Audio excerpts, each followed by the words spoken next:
Welcome back to Season 6 of Time to Change. We have some amazing conversations lined up from people doing the work. I'm excited for those and the change that it'll hopefully spark. I can't wait to jump in. So let's get started. Welcome back to Time to Change. I'm Chasen Forehand. And I'm Tom Jones. And today we have John Hofmann in the house. I'm so excited for you to meet this man. I tell you what, he is the ops manager at Fusion Marketing. He's the vice president at SCN, that's the Success Champions Network. And he is the founding member and treasurer of Urban Seed. You can scan that QR code above Dom's shoulder there, and that'll take you right to Urban Seed's site. But John, we are so excited to have you in the house today, my brother. You and I have been talking for, a year and a half, 2 years? Yeah, and we finally got you on the show. I'm so excited for it. But hey, first thing, man, I'd love for you to tell people about what you do at Fusion. Yeah, so Fusion is a bespoke marketing agency. I used to have a retail store, and when I started it, I had to bootstrap, right? So I had to figure everything out on my own. And somewhere along the lines, I ended up helping start a community garden, Urban Seed, and a farmer's market. And I really fell in love with building up programs, helping out the local community, etc. So as I exited retail and I got into the marketing industry, and I've been here for more than a decade now. I have a really cool team, and we specialize in working with small, medium businesses, and we have a lot of really cool programs that help them stand out against these mega corporations of today.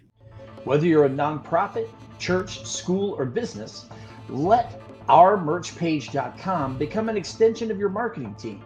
They'll handle the design, sourcing, fulfillment, and management of your merchandise marketing needs so you can stay focused on what matters most, your business. Yeah, tell people about Pairadox. Yeah, so Pairadox the Pairadox Project is a brand new initiative that we just launched about a month and a half ago. So we worked on it for 15 months. And in short, every time a company hires us for a qualifying service, we end up letting them pick out a cause category that's important to them, like domestic violence, animal welfare, whatever it may be, veterans. And then we go out and we find them a nonprofit, and we pair them with it, and we give the nonprofit or this mutual aid program the equivalent to services for free. So there's no cost. That is so incredible. It's so incredible that you're doing that. I mean, you've got obviously a heart for service, but I mean, I love the fact that you're building it in to help others while doing great work. So kudos, man. Thanks, man. Yeah, absolutely. But the first thing I want to say, I finally met someone with cooler hair and beard than Jason. I feel really good about that. This is true. And I mean, he's got the headphones like making it lay down, but normally you can see the look at it, there it is. Don't you go by like the guy with the mohawk or something? Yeah. Humanitarian and the guy with the mohawk. Yeah. Nice. You know what I find interesting, you have a few ventures that you've launched. Now there's some founders where they launch entities. I don't want to water this down, but because it's a business model that makes sense, and they're reasonably happy about it. Yours seem to be birthed out of like a genuine desire to help in some kind of way. So could you speak to the connecting thread behind all of the ventures that you've launched? What's your why behind it? Yeah, I mean, it's funny because I've been in business for more than 20 years now. And that's weird to say out loud. It wasn't until just a couple of years ago I read Start With Why from Cynic. And I had no idea, but like I grew up real poor over on the east side of Detroit. I started my first real company at 17. I got into retail. I had a health food store, so I was helping people out that way. Real big into mutual aid throughout everything. Detroit's hit pretty hard after 2008, 2009 when the economy fell apart. And that's always been my thing. So unfortunately, people care more about chasing their dreams, generating revenue, money, capitalism than they do about their personal health or taking care of that. So I loved what I did, helping people with their health and doing all that. But moving over into the business side of things, people people will do backflips. Tell us about Urban Seed, because I've been watching the clips and I've gone to the website, and you can scan that QR code above Dom's shoulder and it'll take you right to Urban Seed's website. But tell us about Urban Seed, man. I mean, it's a mutual aid program. Me and a couple of my colleagues years ago, 2012, we're doing farm hops where, you know, the three of us all have different CSAs or gardens or whatever they are, homesteads. And we get everybody's volunteers together. We come to mine for half a day, and then we go over to Chasen, then we go over to Dom's, and like everybody gets big projects done. And eBay was really big at the time. I guess eBay's still a thing. But really, the commonality, like the big pain point that all of these different programs had, was a lack of volunteers and a lack of funding. So I wanted to take this eBay kind of approach, like the way my brain works, right? This entrepreneurial mindset. I thought that if we were to build a home base for everybody to promote, then all of these different gardens and programs could be underneath this family, kind of like a family of brands, so that you know, a volunteer from over here finds out about it. Oh, look, there's a community garden closer, and all of that. And we put that together, and it worked, and it became a nonprofit. Maybe it's 3 years ago, became a 501c3. You know, last year we grew, logged, donated over 1,600 pounds directly to the most vulnerable in the community. Yeah, amazing. Year after year, we do more. And right now we're in talks with the third largest community in the city of Michigan, or in the state of Michigan, at potentially starting up another garden. It's incredible, man. It's incredible work. Yeah, it's a lot of fun. It's really rewarding. I'm not a gardener, and you'd think after a decade I'd have picked all of this up. I'm just like, I help storytell, and I bring everybody together. You know, I'm the treasurer, so I handle a lot of the money in, because it's a terrible business model, as anybody with a nonprofit. Like, all the funding comes in, you create a product, you give it away for free, you do services for free, whatever that is. And you constantly have to be bringing in more so you can make more of a difference. So, yeah, I mean, that's where I fit into this. I'm so grateful for the team we have. Yeah, that's awesome. Chase, I don't know if I shared this with you, and John, this is new information for you, but my wife and I are dabbling into gardening for the first time. Now, granted, I grew up in the inner city of Chicago. I've never grown a thing until now.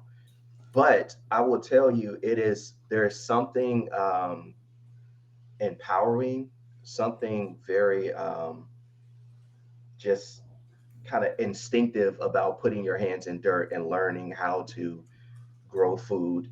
I had my first experience a few weeks ago. I harvested some green onions, and that was like amazing. Cleaned them, chopped them up. I would love what that brings to mind is that's just me as a person or me as a household. But when you do that at a community scale, where you're not just giving out food to people, but you're allowing people to come in and be a part of the gardening process, what are you seeing with the initiative in terms of just the benefits? Not just here's food, but from the experience of it. Yeah, so I mean, like, the food, and I don't know if this is the right way to say this, but like, the food is the byproduct of everything that we're doing. Essentially, we've built a third space. It's an acre piece of property.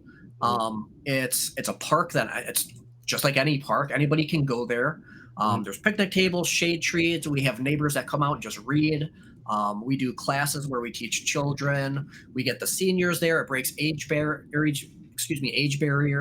It's a really amazing program, and like, we're doing this. We're all kind of like getting to know each other, and like, so much of our lives is broken down into these hierarchies, right? Where it's like you have upper management and then you have lower management, etc. Where it doesn't matter if you're a C-suite executive or if you are the guy that, like, a janitorial guy that mops the floors. When you show up, like, you're both grabbing a rake and you're raking leaves, and like, it's a flat hierarchy. And that's really cool. I think probably my favorite story that I've seen come out of this journey so far is a mutual aid friend of mine, Tim. He and his husband started coming after a pride event. They found out about the garden, started coming. We ended up through his organization called the Free Store. We collected enough toys from the community, cleaned them. So everybody gave us their old toys. We cleaned them. We were able to get somebody to donate us store frontage, an empty building, commercial building. We essentially turned it into a toy store. And then we gave, I think it was 200 or 300 families Christmas for free. We did all of this, set it all up, and just said, come and get toys. You don't like no prereqs. You don't, it doesn't matter where you live, how many kids you have, whatever it is, come and get toys. If you're going to show up and say you got 10 kids, take toys for 10 kids. And it was the coolest thing ever. I love that. Yeah, it's like my favorite one.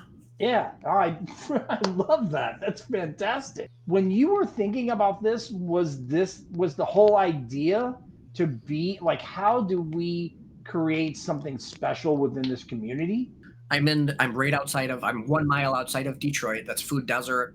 It's a lower income. And for me, it's advantageous to be inside of a walkable community. So we start taking these classes, we're learning about all of this. And one of the easiest ways to create walkable communities is to get businesses. One of the easiest ways to get businesses is to have people outside, right, moving around. So we came up with the idea through the Chamber of Commerce, a bunch of business owners that I became friends with.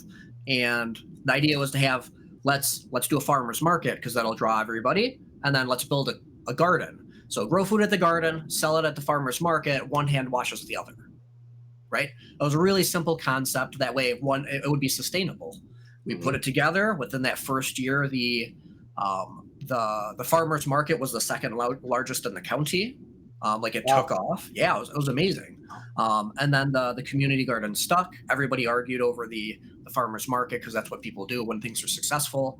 The community garden is we're growing vegetables and giving them away. It's lots of free manual labor and giving away vegetables. So nobody wants to take that. There's no capitalistic benefit from having ownership or trying to fight for that one.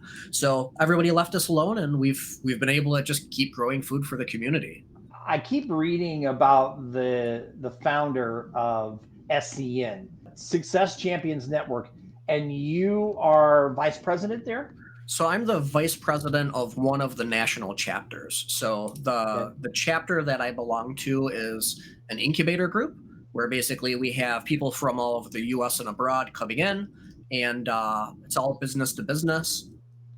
We're networking, we're building each other up, holding the doors open for each other, and then we have groups that will then break off and go and like niche down. So we have like one that left over in Canada, we got another one over in Colorado. I think we've done 6 in the last year. Wow. And by business to business, is that format that way so that you can build the community, and it's not about what's the purpose of making a business to business and having the format the way that you do? So a lot of times, and of course this is like, I don't want to speak on behalf of the organization itself, but a lot of times in networking groups, you will have business to consumer, where like reps for company, like sales reps, or independent reps. And then you'll have like a credit card processor or a marketing firm or graphic designer or whatever.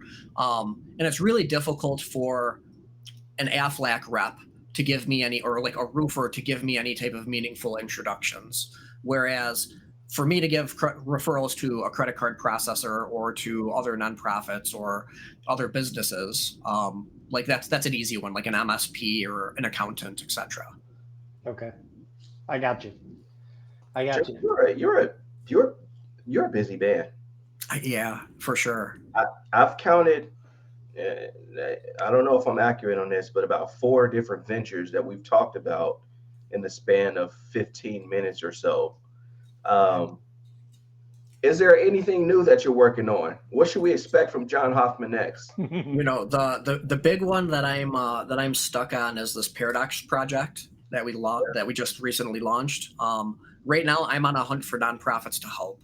You know, we went through 15 months of figuring out what this would look like or what it could look like, and figured it out so we wouldn't get taken advantage of. We moved all of our marketing dollars, advertising dollars into giving back to the communities. And we figured all of that out, and it's working. Businesses love it. They're signing up. They're excited. What we overlooked was the nonprofits think that it's too good to be true, and it's creating a level of friction where they're like, I can get free, like thousands of dollars worth of free branding or a $10,000 website for free. What's the catch? And there is no catch. So I guess for you, your network, or anybody that's catching this, we got an application on the website, and it's free. It doesn't even have to be a registered 501c3. It could be a mutual aid program. They just have to be around for at least 12 months with some sort of paperwork showing they've been doing the thing for 12 months. They have to be operating with a less than $1 million budget, and it can't be tied into religion, like converting people into a religion.